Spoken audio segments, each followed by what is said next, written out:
How's it going, y'all? Titan Smash MTG, and today we're here with some historic anthology breakdown, and particularly some breakdown about one card, Atarkas Command. Why are we doing a video on just one card, you may ask? Well, Atarkas Command is actually one of my absolute favorite cards in all of Magic. When I first started playing Magic back in the F&M days, when I was just learning how to play the game and bringing my own little homebrew decks into F&M, I was getting my butt kicked, so I finally decided I was going to be a filthy, dirty net decker, and Atarka Red was actually the very first competitive standard deck that I ever built. For those of you who never played in those days, back in like the Khans and Dragons of Tarkir days. So essentially what you did with Atarka Red was you had things like Goblin Rabblemaster and a bunch of really cheap creatures. You had your Zergo Bell Strikers, your Monastery Swift Spears, things like that. You try to go kind of wide on your board, and then with things like Atarkas Command, you could, it's a 2 mana, do 3 to the face, and give all your creatures +1/+1. It also has the modes of your opponents can't gain life, or you can put a land on the battlefield. But that never really came up too often. Usually you always want to hit them in the face for 3 and give your creatures +1/+1. With Rabblemaster, obviously, this is really, really nice. Preventing your opponents from gaining life sometimes can be very nice. And then just a bolt to the face is always pretty good, too. But you had this in combination with Temur Battle Rage and the Become Immense, and you're able to just hit your opponent out of nowhere and kill him. Now, luckily, now that we're historic, we don't have Become Immense, we don't have Temur Battle Rage, which is a shame. Reprint it, cowards. But we have Embercleave, which is essentially the same thing anyway, so who cares? But what I've done today, because when I tell you I'm excited about this card, I'm very excited about this card because just the nostalgic purposes it's really great, but also it's a good card in general. I've made 3 different lists here for Atarkas Command that I think all 3 of these can be kind of viable. They're all 3 pretty different, but we basically have just a traditional Gruul shell that uses Atarkas Command. We have a mono-red Cavalcade list that splashes green for some Atarkas Command, +1/+1 to all your little go-wide creatures there after your Cavalcade triggers. Can be pretty good. And then finally have a Gruul Arcanist, Gruul Pyromancer deck. A lot of more spell-heavy focus, but still kind of go wide there. Flashback your Atarkas Commands for all kinds of value.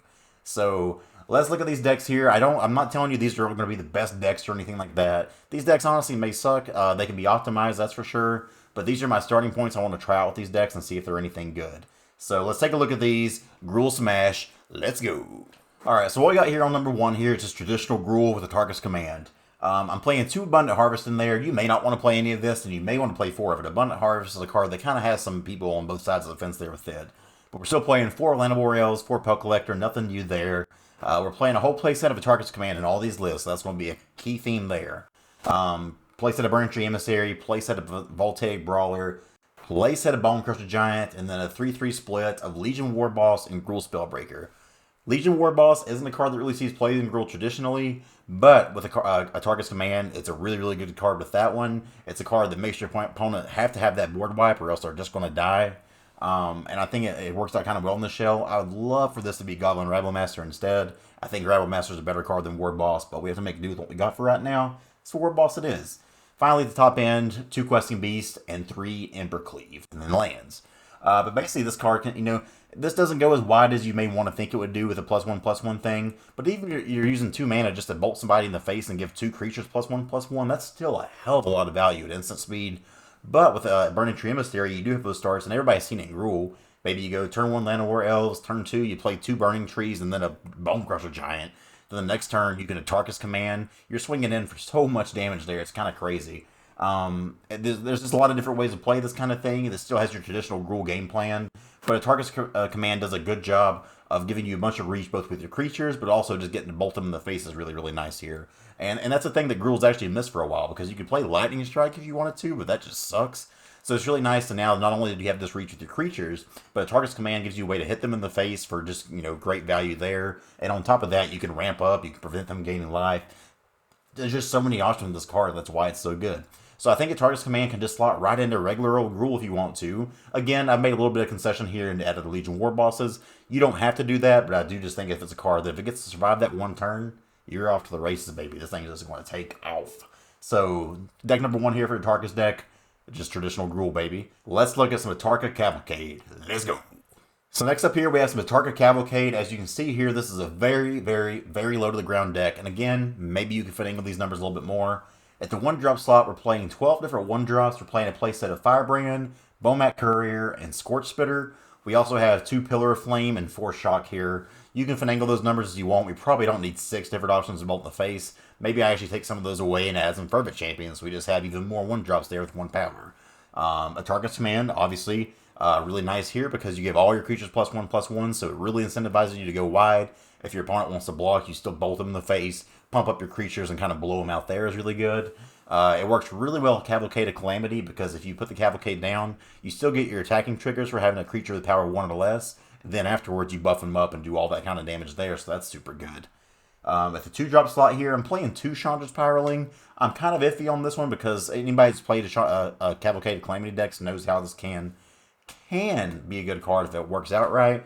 But sometimes it kind of sucks. But the good news is here, with Atarkas Command, even if you don't have your Cavalcade Calamity, you can still swing in with the Pyroling. You can use Atarkas Command, hit them in the face, trigger your Pyroling to give it a little bit of a buff, and then double strike, and then give it the buff up there with a +1/+1. So it works really well with the Atarkas Command there. Chandra's Pyroling can kind of just kill out of nowhere. And the beauty here is we're playing a playset of Dreadhorde Arcanist and Young Pyromancer, because we're playing the Scorch Spitters, we're playing the Shocks, we're playing the Pillar of Flame, we're playing the Atarkas Command, and we're even playing 2 Forbidden Friendship here, just a 2 mana make 2 creatures. But it's a card that you can flash back with Dreadhorde Arcanist. Kind of awkward there because they can't attack right away there. But still, you're getting a trigger there to cast a non-creature spell. You're making a non-creature thing with Young Pyromancer out, so you're making a token off of that. Just a lot of different ways and avenues of attack here with this deck again. Finally, at the top end here, I'm playing 2 Bolt Hound. I thought about going Torbran, but with the green mana here, and we are playing 2 basic forests here, it's a little bit sketchy.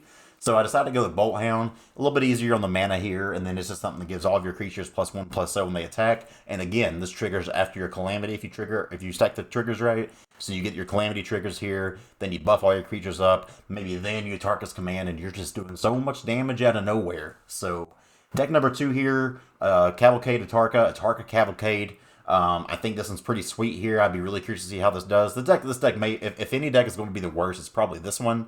But it's super sweet, and I think in the right meta in certain games here, you just take somebody by surprise and just kill them.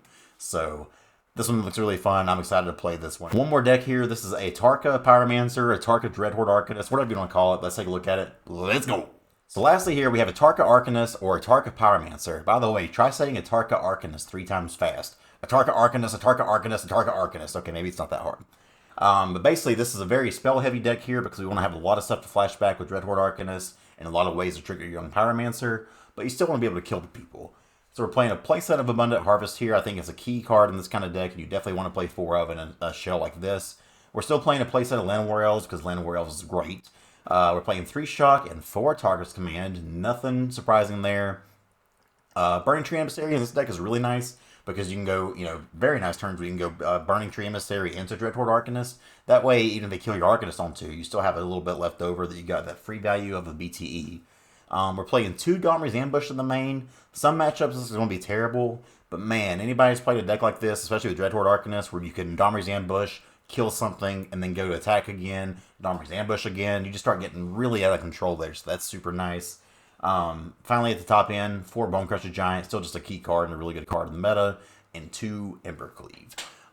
Also 2 Dragon's Guard Elite. I forgot about that one. But 2 Dragon's Guard Elite, again, we played enough non-creature spells here that I think you can pump this thing up pretty nicely.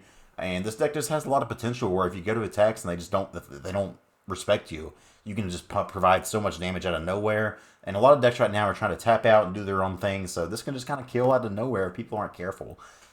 This one may be a little bit more on like the glass cannon kind of side, and maybe it's not good enough. Maybe you really want to have this black card. Maybe you want to go Jum with this. That way you can still have your Inquisitions, your Thought Seizes, your Fatal Pushes, and do something like that. But I think just trying to Gruul Shell this is still pretty aggressive and can be quick enough to kill people before they really pop off here. And again, you're just attacking for a lot of different avenues.